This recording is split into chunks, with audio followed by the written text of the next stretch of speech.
in disaster management, we sensitize the students. We started inculcating the knowledge and skills to the students of veterinary colleges and the future veterinarian, because they are going to work in the field. With this small idea, I request this conference to, as today morning Amita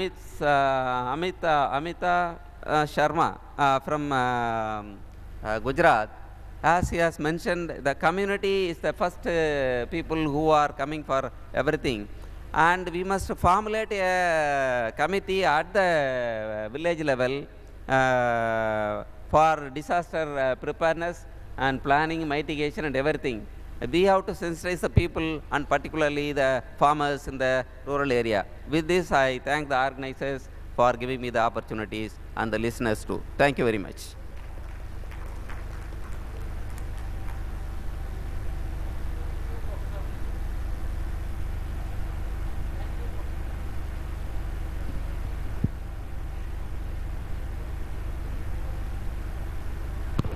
Thank you, Professor Peru, for a very elaborate presentation on livestock and animal disaster management. Now I would like to invite the next speaker, Dr. Pawan Kumar, on disaster mitigation and management, a futuristic approach. Actually, I get to the point straight away. Let us go into the introduction. Next slide. In this, I am going to concentrate more on the National Disaster Management Force. So what I consider the National Disaster Management Force. So next slide, please. Next slides. Next. These are the general statistics based on the affected people. The amount of damage has been done in dollars. Next slide. Next slide. Next. Next. So I'm just going to concentrate on the key points. So I don't want to waste any of the time. So next. Next slide.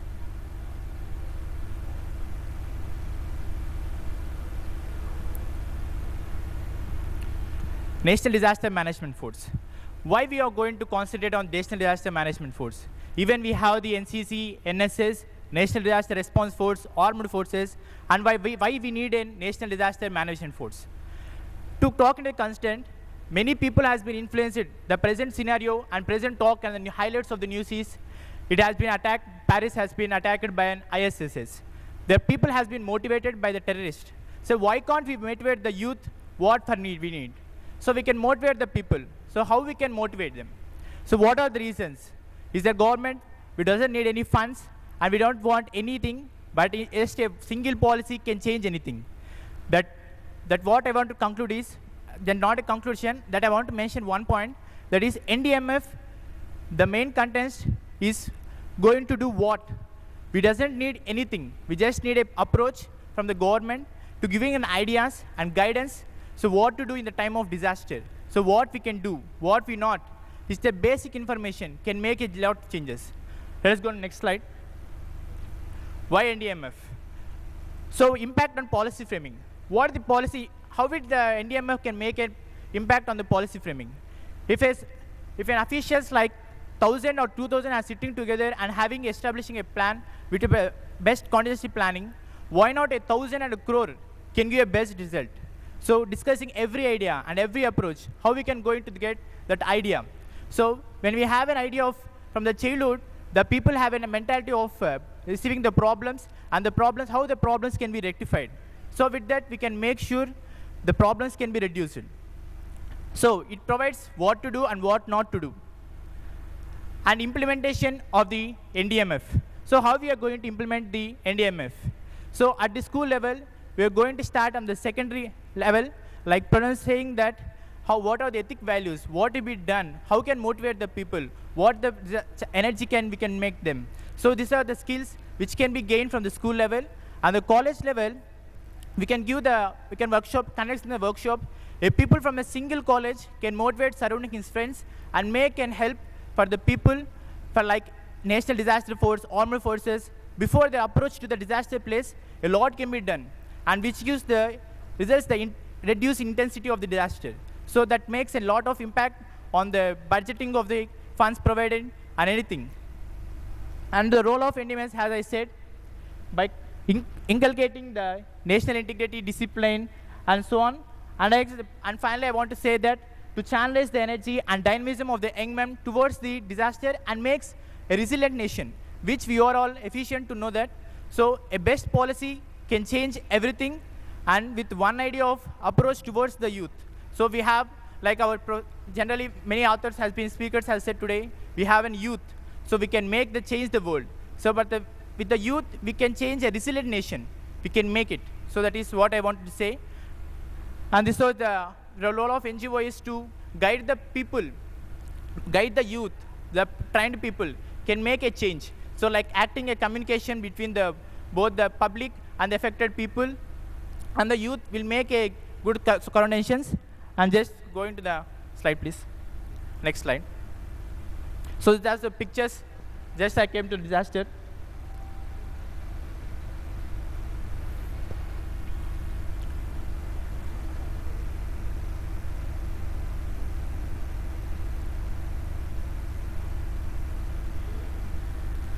And role of press and print media. If one policy has been made by the government, should not be focused on the negative impact, it should be focused on the positive impact. That gives the government a strong support and making a new policies and will guide them to do what is efficient for the government. And this is the Sendai framework. Transfer of technology. We can adopt the best technology, like not only technology like machineries, ideas, skills, and everything can be transferred when the youth is being in contact with each other. And this is the interdisciplinary approach, involvement of all the peoples. And my final conclusion. Next slide. And my final conclusion, NDMF all society to combat the disaster efficiently, and government interest will not give an effective results unless every individual of nation realizes their effect is more important in making nation resilient. Thank you. Thank you, Dr. Pawan Kumar, for a very elaborate presentation. The Government of India, in fact, is planning for a National Civil Defense Corps kind of a force to assist the NDRF and SDRF in the field. Thank you. Calling on stage Ritu Sharma and Shabana Khan.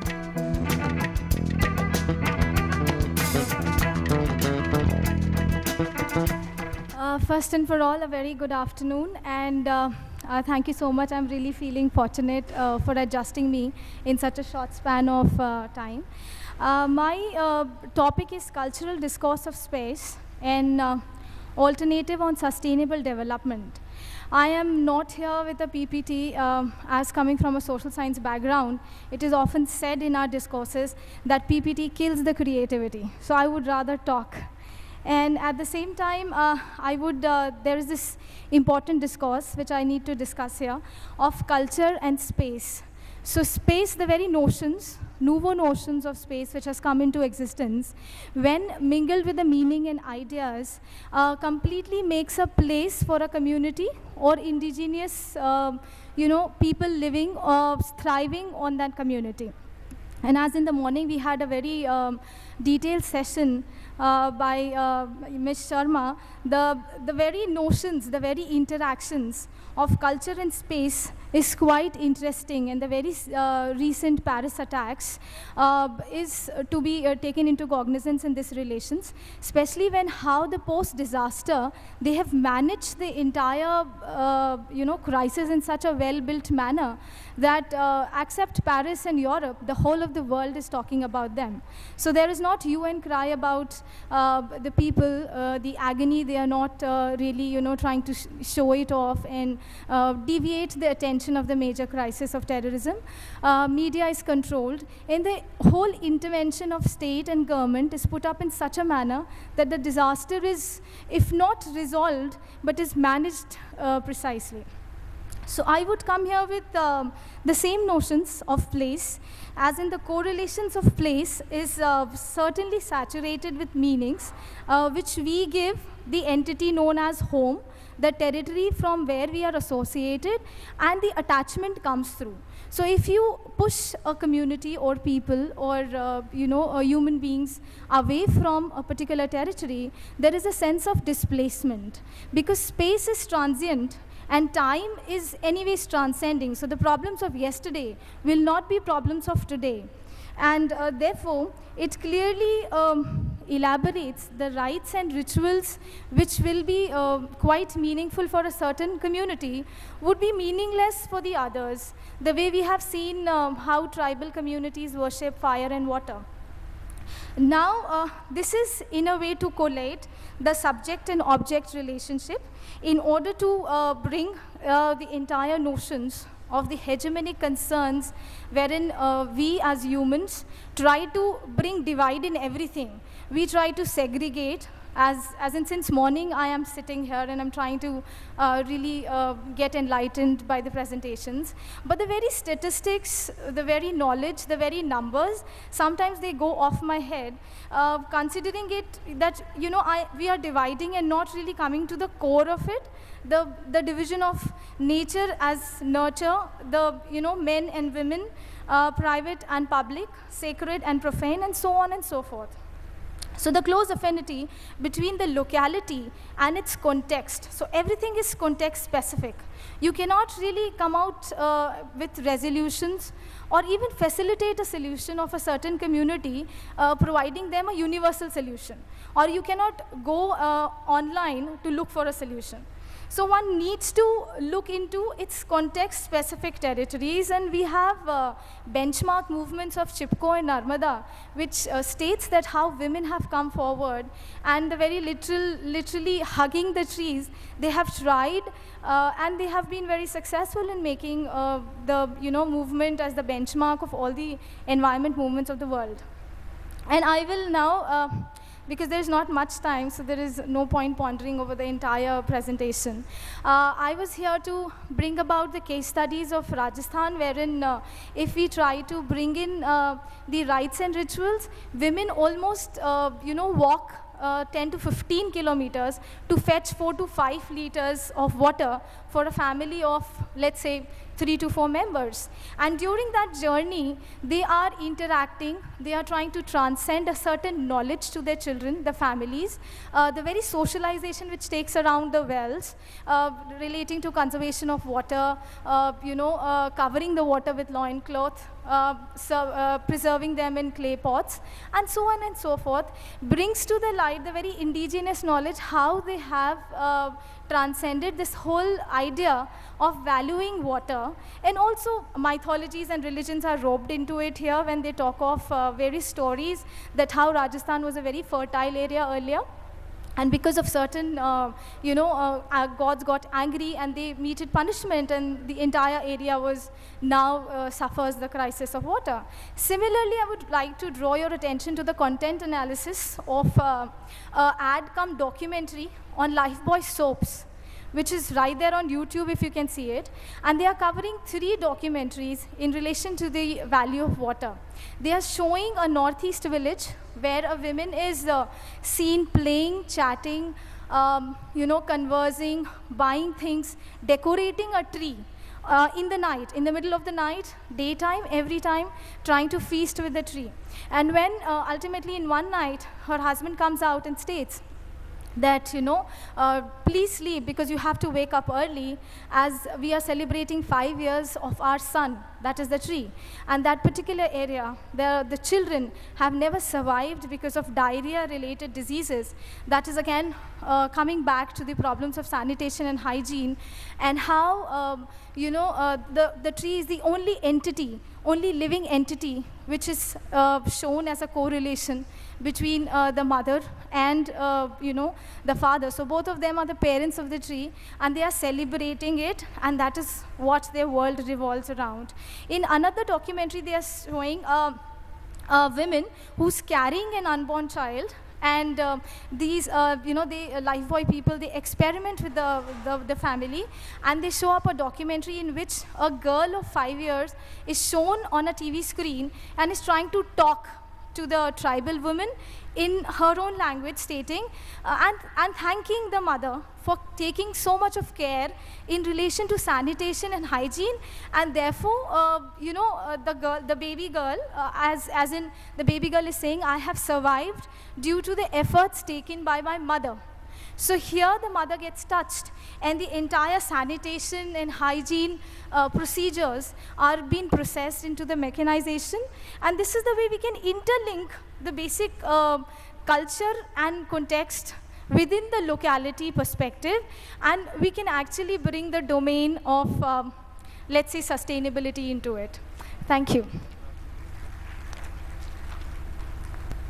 Thank you, Dr. Ritu, for bringing in new dimensions and insights into resettlement and rehabilitation and issues related to displacement and gender, and the role that gender dimensions can play into disaster management. You would like to make a question? Now we would like to invite the next speaker, Ms. Shabana Khan from Delhi, to make a presentation on communication in disaster response and recovery, a case study of Uttarakhand.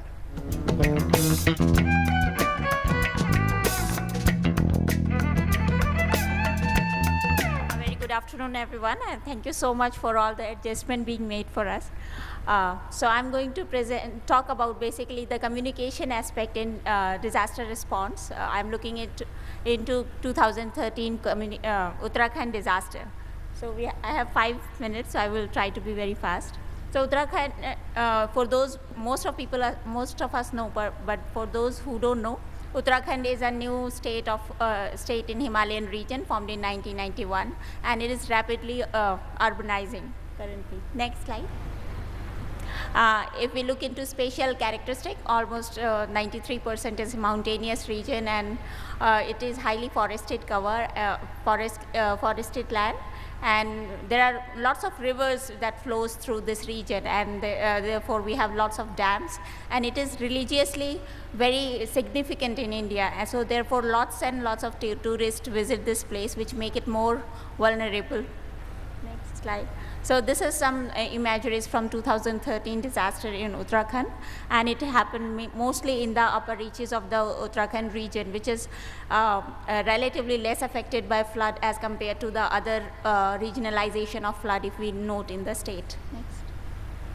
So this disaster happened in June 2013 due to the collision of westerlies and monsoon, and as a result of that, a lot of heavy rain, and associated with that was the dam failure, and a lot of even villages got wiped out in the disaster. Next. Most of the damage happened in the northern part of the state, and almost 5,000 people either died or they were reported to be missing, and 2 million people were affected, which was a huge loss in this disaster. Next.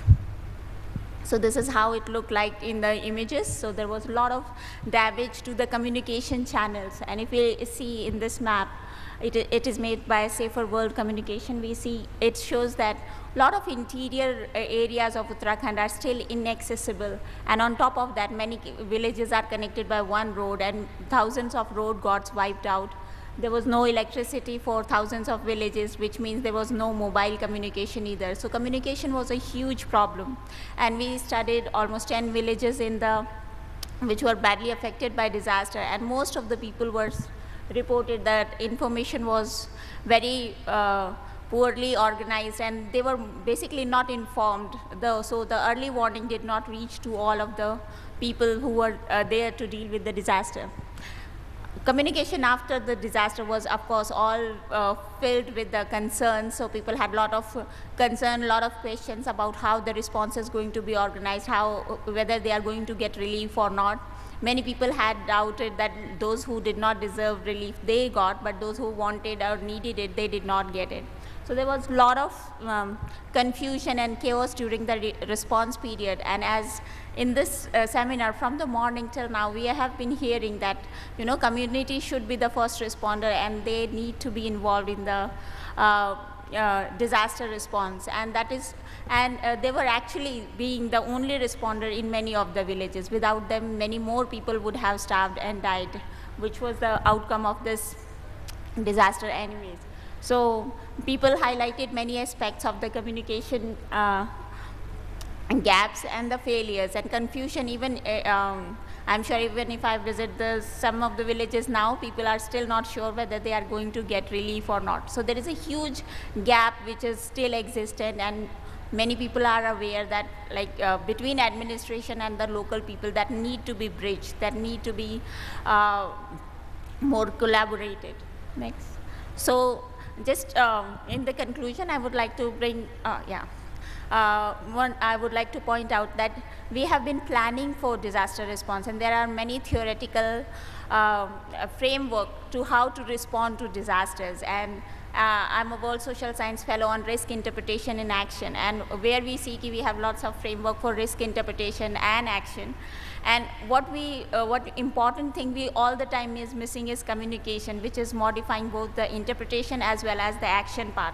So somewhere we are not paying sufficient emphasis on how the information should be communicated, how we can, through the communication, we can make communities more prepared. So we also need to plan a lot more on communication and involving communities into that aspect.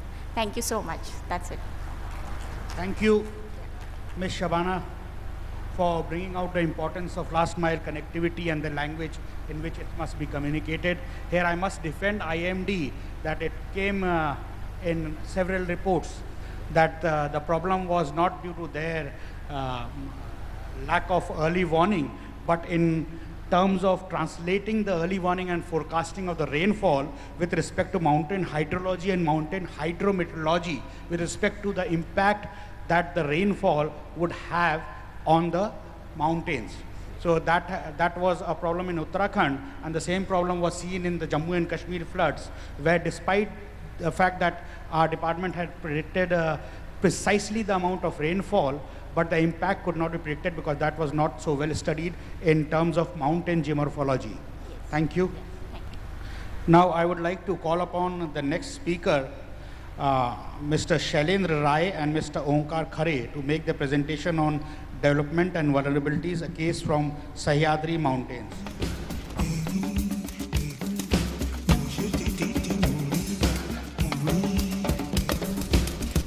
Yeah, next. So the study is focused at a group of village which is in Pune.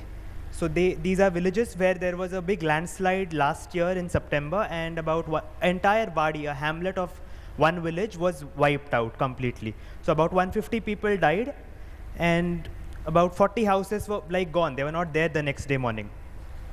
After that, GSI came out with a report. This report highlighted other villages in the same area which had such vulnerabilities, like such problems, and a similar event could repeat. Next. Okay. So we have those pictures of the villages. Okay, we can't see them, it's fine. So basically, we spoke about climate change a lot. But there's one more thing which we didn't speak today, was about geology. So the geology of this area, like everywhere, the ground on which we stand, it is important how that is and what things happen there. So because of a certain type of geology, basically Maharashtra is a basaltic terrain, and because of a lot of rainfall in the area, the rock has eroded and it is leading to landslides at many places. At times we have spoken a lot about this thing. Since morning we are talking about public participation, like from the villagers. So here what we did was, we went to the villages, we stayed there in the village, we tried to become a part of their family. So we were staying in houses, and so then we had this PRA technique, which is rural appraisal technique, commonly used during the participatory approach. So in the end of the entire period when we were there, we came out with a development plan. The plan was mainly having their development activities the way the villagers wanted it. In addition to that, we gave the same plan a DRR approach. So it had disaster risk reduction approach. So development would happen, at the same time disaster would be taken care of. So okay, geologically there are columnar joints there. So there are columnar joints there, a lot of them, and they erode. They erode very fast because of the geological structure. When they, slide number 9. Next, this one. So you can see the picture there. So that rock is so eroded. Basalt is basically a hard black rock. I was touching the rock and the rock was falling. So that was the sadness. And this is a section which has come out after the road was constructed. So, and villagers were like, oh, we don't know that this road was being constructed. So Their approach, their perception about the road was someone comes from outside, makes the roads and goes out. So that is the government, their own government, but still they were not happy with it. Then they have, culturally, since 300 years that villages have been established, they are tribals. They have a padkai system in which farmers help each other. When they help each other for various things, could be agriculture, animal husbandry, fishing, etc. Government intruded in this. Next. Next. So you see the first picture where they are doing it with bullock carts. So poor farmers still use bullock carts, where in some places government comes in, gives in 75% of money. They force them to, not force them, it's easier to use a earth mover, so they use an earth mover. When they use an earth mover, the slope is tampered. When the slope is tampered, we invite a landslide. So I would invite Shailendra to conclude the talk.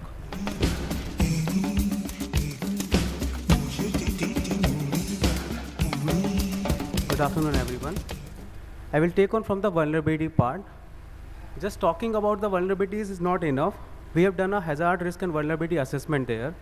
So for doing this, we have taken a vulnerability, and some dimensions has been taken for that. It includes physical dimension and economic dimension. For economic dimension, we have undertook agriculture for self-sustenance. Generally, it's an area of paddy cultivation. There's no other source of income, and there is a lot of water scarcity. So they don't go for horticulture also and dairy farming. Human dimension includes the education, health status, and community assets. Social dimension includes the social conflicts.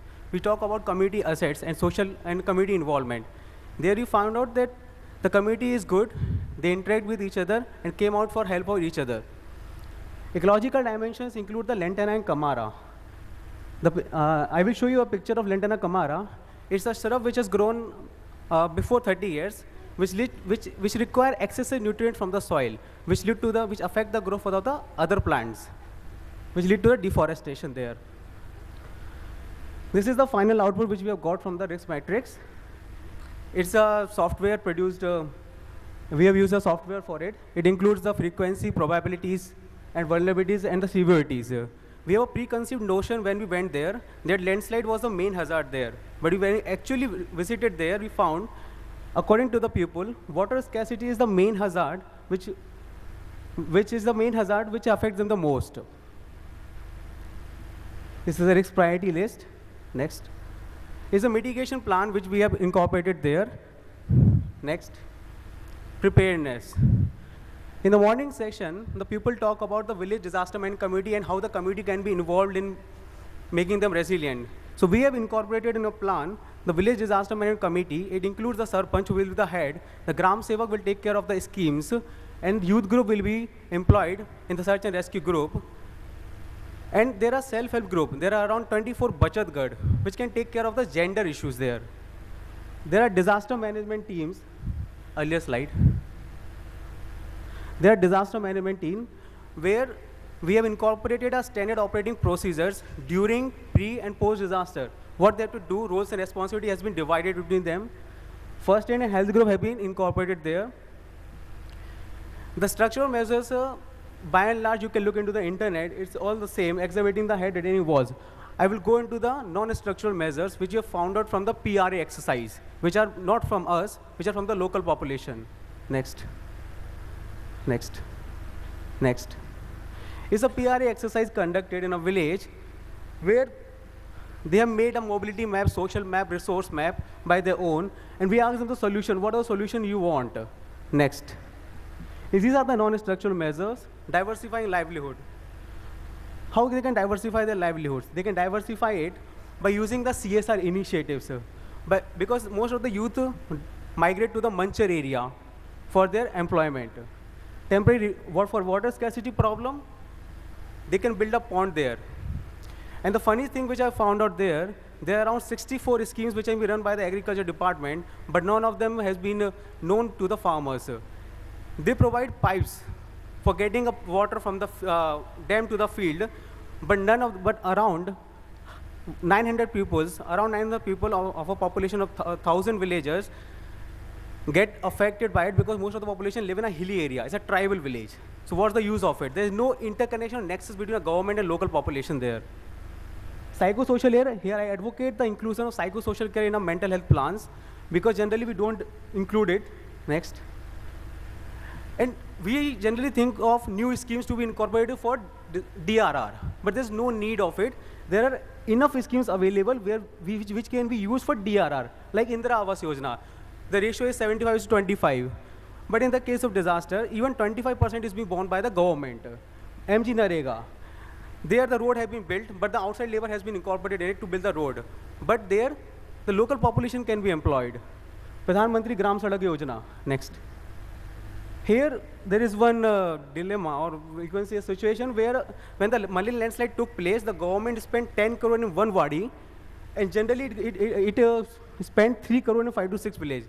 Now the question is whether development we want is needed or what they want. Thank you. Thank you, Omkar and Shailendra, for a very elaborate presentation on bringing out the importance of disaster-sensitive development and participatory development and planning into disaster management. Now, I would like to invite the next speaker, Dr. R.S. Purushottaman, to make his presentation on disaster management of Thane cyclone on sugarcane, over the coastal part of Kudapur district.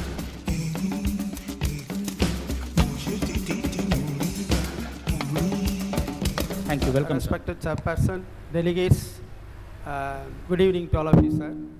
This is a disaster management of cyclone over the sugarcane on the coastal parts of Kadalur district, that is near to Pondicherry, which is 4 kilometers from the shores of Bay of Bengal, and it is 4.6 meters mean sea level. That next. The Thane cyclone, nearly 5,000 hectares have been damaged. Next. This is the sugarcane crop how it was damaged. And next. This was in 136 acres, our SRS farm is very nearby. It's heavily damaged in the farm itself. Next. Next. Next. Next. All the shade nets, research plots and everything. The next.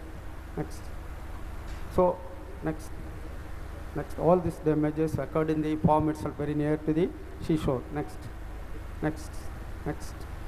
Then complete damage. These are the major crops damaged, especially the sugarcane, which I want to say is some preparedness. Next, what are the precautionary measures we can to save the crop and to save the income of the farmers? Next, just cane cutting. Just whenever the crop is in mature, it is better for early cutting. The top dressing, you can go for the sugarcane booster or the micronutrient mixtures so that the crop will be healthy. And these are the various methods. Detrashing so that the crop will be healthy, more aeration and more photosynthetic effect will be there. And quality will be also be, and the detrashing, the quality will also be improved. Next. The same way this is single line propping. Just wherever the sugarcane crop near the coastal belt, the people used to do the double line propping or single line propping, which will save the crop from the cyclone or any wind effects. And whenever the crop gets damaged over the cyclone, we will get side shoots and wat shoots, which will decline the quality. So we have to remove the wat shoots and other things. And for this INB and other things, the necessary recommended control measures have to be taken up. Next. Similarly for YLD, this whenever the water accumulates, the root suffocation, then the plant turns into yellow leaf, then the quality will go down, as well as the yield also some less. So we have to improve the drainage first of all. Next. These are the next. These are the crops affected. You see the quality difference. Bricks pole purity, the waterlogged condition, naturally the quality is less. Next. Next. Next. These are the other remedial measures taken. This underground electrical and telephone things, which will be a permanent improvement. Next. This is the research station. Next. This is the now just on line 11. This RONU has the impact of this RONU. Next. You see the next.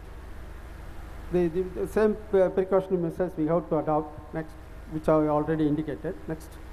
Next. See, the coconut tree, just for the small vein itself, the coconut tree broken, the crust twisted and thrown away.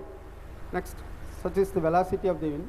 Similarly, that as I already indicated, you have to drain the field. Next. We have to improve the drainage, blockage of the field and other things so that the crop will be saved and you will get more yield. Next. Larger canes have to be lifted, especially in the cane and other things, sir. Next. These are the various committee came over, the ministers and the collectors and other visited, and war-foot measures were be taken just recently, sir. Next. Thank you, sir. Thank you, sir, for highlighting the problems faced by the agricultural community.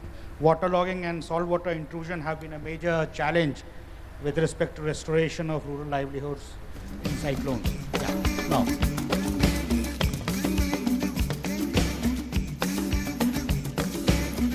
Of compliance of crash carts to standards in the emergency of a tertiary care teaching hospital.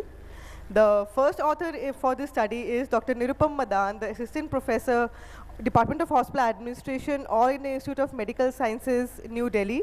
And myself, Dr. Namrata Makkad, is the co-author for the study. And I am Senior Resident in the Department of Hospital Administration, All India Institute of Medical Sciences, New Delhi. A few definitions in this regard are: medical emergency is an acute injury or illness that poses an immediate risk to a person's life or long-term health. Cardiopulmonary resuscitation is an attempt to establish and maintain airway patency by supporting breathing and circulation. Resuscitation trolley, for which the study was conducted, is a portable, that is a mobile trolley containing all the equipments and drugs required for a CPR and emergency care. Now, what is the real threat? Medical emergencies during a disaster. During a disaster, the process of following a medical emergency is first triaging, then conducting resuscitation, and then transportation of the patient for admission. And this resuscitation trolley, the crash cart, is an important part of the resuscitation process. The importance of this study is broken or missing equipment or equipment failure are often the cause of delay in instituting cardiopulmonary resuscitation, which has been documented in various studies. System differences may lead to human and adverse events which may be fatal, and due to these delays or deficiencies, these can lead to cases of medical negligence also against the doctors and against the hospital. This is a cause and effect diagram, that is Ishikawa diagram, for the deficiencies in supplies of medications missing from the crash cart. That can be due to not following the ACLS guidelines, lookalike medication protocols, medication double check protocols, and not maintaining the supply list and double check of the supplies. The three factors that need attention in this regard are rapid access to functioning equipment and up-to-date supplies, monitoring the systems, and knowledgeable and trained staff. This should lead to maintain a state of readiness. The standards which have been thought over in this study, they are: gold standard for equipment is Resuscitation Council UK in 2012. For medication, we have taken the National Accreditation Board for Hospitals and Healthcare Providers standards. For equipment, the Resuscitation Council UK says that the equipment, including defibrillators, its layout should be standardized, and they can be specific to patient groups. The staff should have familiarity with the location and content of the crash cart, and it should be maintained ready for use at a short notice. And the responsibility for checking should be rotated so that all the stakeholders who are taking care of the crash carts and act as first responders for the medical emergency should know the location and the content of the cart. And signages should be placed for locating the equipment and the defibrillator. For management of medications, the objective elements which are measurable categories warrant this. Third A objective element defines sound-like and look-alike medications to be kept separately to minimize the medication errors. And 3E objective element defines drugs to be stored in a defined and uniform manner, but the quantity can differ. And third E warrants use of any other item other than emergency drug to be kept in the cart. Third F defines drugs to be available all the time. 3G defines that drugs to be replenished in a timely manner and inventory should be checked daily. 5C defines that expiry drugs should be checked meticulously. 13C defines that drugs should be stored in a clean, safe, and secure environment under lock and key. Emphasis is on standardization because it increases the familiarization of the staff. This is the design of emergency department, that is medical emergency, pediatric emergency, and surgical emergency.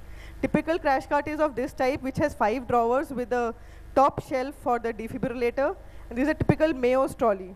And the crash cart which was used in our hospital was this type, which had a storage capacity for drugs on the top shelf, due to which the defibrillator could not be kept. The aims and objectives were to define the basic stock and to define the standard protocols and to study the effect of compliance. The methodology used was descriptive, quantitative, and observational study with an intervention done, and then compliance level was checked. The results were the content of the drugs, the emergency look-alike and mixing of drugs was reduced post-intervention in the fixed trolleys, but not in the mobile trolleys, as there was no compartmentalization and there was no labeling where it could be done. And for the equipment availability, it increased because the staff was continuously sensitized about the importance of the equipment on the crash cart. For labeling, for all the crash carts were labeled properly post-intervention, but only in the Mayo's trolley, which was mobile trolley, the effect was not seen there. Functionality of equipment was mixed. Next, please, next. Next. Next. Next, next. Next. Next. Next. Next. Next. Yeah. The functionality of the equipment, the defibrillator was also checked meticulously because the senior nursing staff was given the responsibility for monitoring and supervision the technical staff, which actually used to check the defibrillators. Next, functionality of the oxygen cylinders. This also improved in certain areas because now the staff was taking care of the oxygen cylinders. Next. And all the equipment whichever were